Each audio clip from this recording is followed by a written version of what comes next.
May ganun ba? Ay, May favorite na date? biglang pumasok. So, kay Kuya Henry.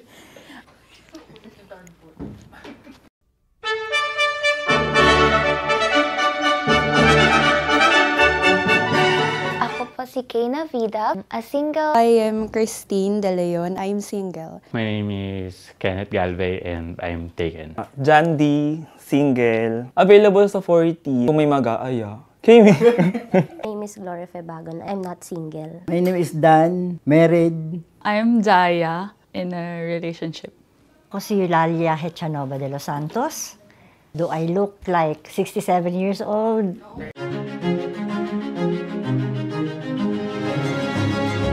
We met at prom.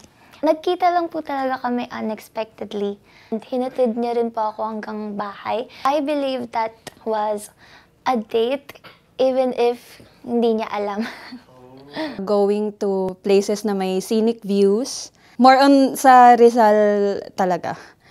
Very impatient ako. Ayokong naghihintay at all. Usapan namin is 3 p.m. Magkikita kami sa mall. Pating siya 6:30. College. Kasi nag-explore ako nun. Download ako ng mga dating apps, Bumble, Tinder, ganun. Mas masarap ka-date yung tao na ikaw yung inaalagaan kaysa ikaw yung mag-aalaga. Hinaraan ako ang girl. Ikaw ang lahat sa akin. Ikaw ang lahat sa akin. LDR po kasi kami. Dito ako sa Manila and then umuwi ako ng province. Then yung first date namin, nag-watch kami ng movie. Second year high school, pero date na sa salita lang. Walang holding hands, walang sine, wala. 3 hours and 30 minutes. Hinintay ko siya doon. Uwi na ako, bala kayo dyan. Tapos bigla siyang dumating. Tapos niyaya niya na lang agad ako kumain. Ang pinaka gusto kong date, may favorite na date. May ka-talking stage ako, gano'n. Twice a week kami nakikita, ganyan. Usap-usap. Ano. Yun lang. Kahit ikay wala sa ating piling.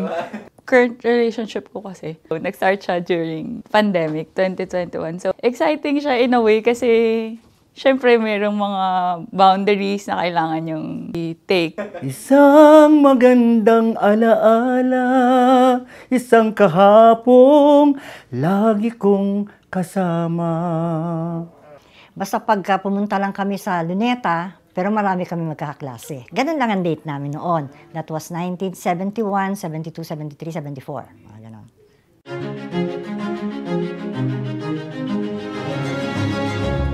Yes po. Siguro oo. Hindi. Hindi love agad. Hindi. Yes po. No. Medyo. My dad always told me that he fell in love at first sight with my mother. Nakikita ko pa rin yung loving eyes ng father ko kay mother. In the long run, pag nakikilala mo yung tao, dun mo mapapatunayan kung talagang love ba. More like gusto ko muna makilala yung tao.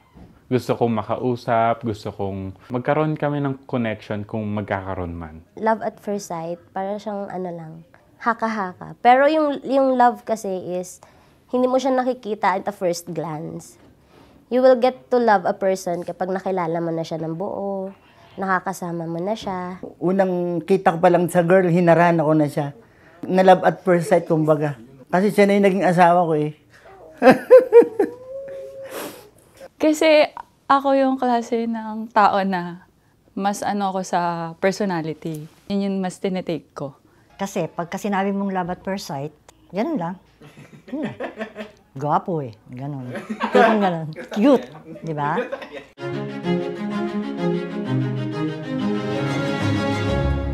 It means a day to celebrate love. But it's not just the love between two people in a romantic relationship. It's also the love that you can celebrate with families and friends. That's why during Valentine's po, I always prepared a gift, not just for a partner, but also for my family and friends po. Valentine's is not just about couple. It also speaks about friendship, brotherhood, sisterhood, or love for family. And most importantly, love for God.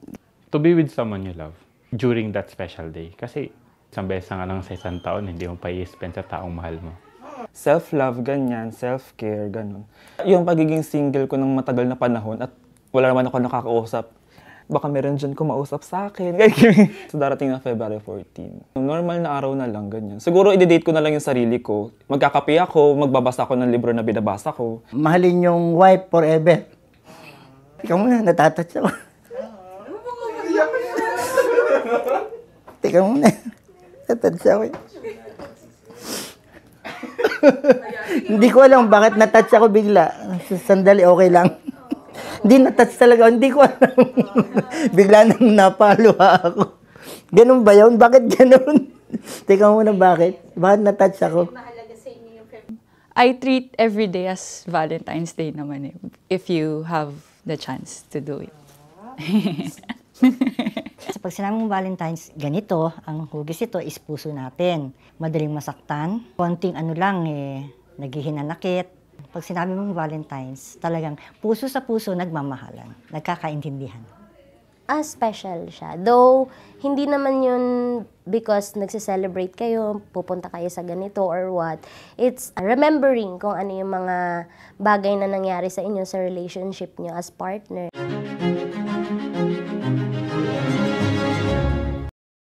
Emotional connection. Emotional connection. Emotionally connection. Emotional connection. If emotionally connected kayo, eventually you'll be compatible naman. Emotional connection. Compatibility. Compatibility. Because that is what is like the foundation for two partners in a romantic relationship to support each other. Compatibility is very shallow for me. Okay lang naman kung compatible kayo, pero for me, mas well-founded yung magiging relation nyo kung may emotional connection kayo kasi you'll understand each other bakit ganito, bakit ganyan, bakit ganito siya mag-act, bakit ganito siya mag-speak. Sa akin, hindi masyado importante yung compatibility. Parang more on ano talaga. Kasi, syempre, tatanda ka. Kunyari, iniisip mo, kayo na habang buhay, ganyan. Syempre, importante yung emotional connection, yung emotional intelligence ng isang tao, ganyan. Siyempre, kung ano yung gusto ko, dapat masusunod din ng yung magkaroon kayo ng ano, pagpaplano o pag-uusap muna bago mo isagawa ang dapat na mangyayari pa. Dun sa current relationship ko kasi, maging straightforward siya kung pares kami ng gusto. Nag-align kami, from there we started. Kaya kami okay ngayon. Pares kami ng goals. Emotional connection, parang ano lang yan eh. Pag naiisip mo, pag may nararamdaman ka, madali ka agad mag-overreact, nasasaktan. Parang gusto ko yung taong nakaka-connect sa akin and alam yung mga gusto ko, alam yung mga hindi ko gusto para at least hindi niya kailangan manghula.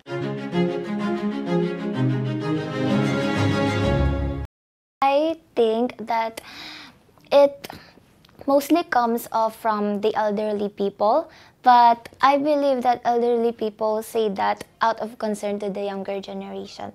Siguro ngayon, para lang maiwasan yung negative connotation is acceptance na hindi lahat ng pang-araw-araw o hindi lahat ng bagay according to love is must have a standards. Kasi kahit ang standard nagbabago up to this day. If it's not for you, then it's not for you. Kasi kanya-kanya naman tayo eh. May mga tao na mas gusto nila yung yung old school, yung nangaharana, yung paliligaw. Karamihan kasi ng mga tao ngayon, gusto nila mabilisan na, yung hindi na pinatatagal.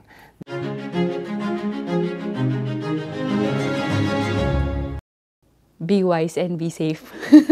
Just take it slow. Hindi minamadali lahat ng bagay. Sabi nga nila, everything happens in the right time.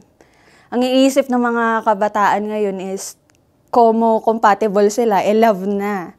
Pero love is too deep para sabihin mo na love mo na yung tao just because you are compatible. So, there are so many things that we need to consider in terms of love. It's not bad. It's also good kasi nga sumasabay tayo sa globalization. But then again, we have to remember na we are Filipinos. We have cultures. So, kailangan din alalahanin natin yung mga dating before na mga sinaunang Pilipino. Hindi porket modern na ngayon, tayong mga kabataan, kailangan sumunod din sa agos ng panahon. There are limitations and to what we can do and what we should not do. Mag-aral kayong mabuti bago kayong makipag-boyfriend para magandang kinabukasan na magiging anak niyo kung kayo ay magkakaroon ng pamilya. Huwag ibibigay ng puli yung yung emotion mo, yung damdamin mo sa kanya, pakiramdaman pa. Hanggat maaari, once na nagmahal ka, kailangan maramdaman mo na mahal ka lang, hindi sa salita. Kailangan sa gawa. Lalong-lalo na napaka-importante ang respeto.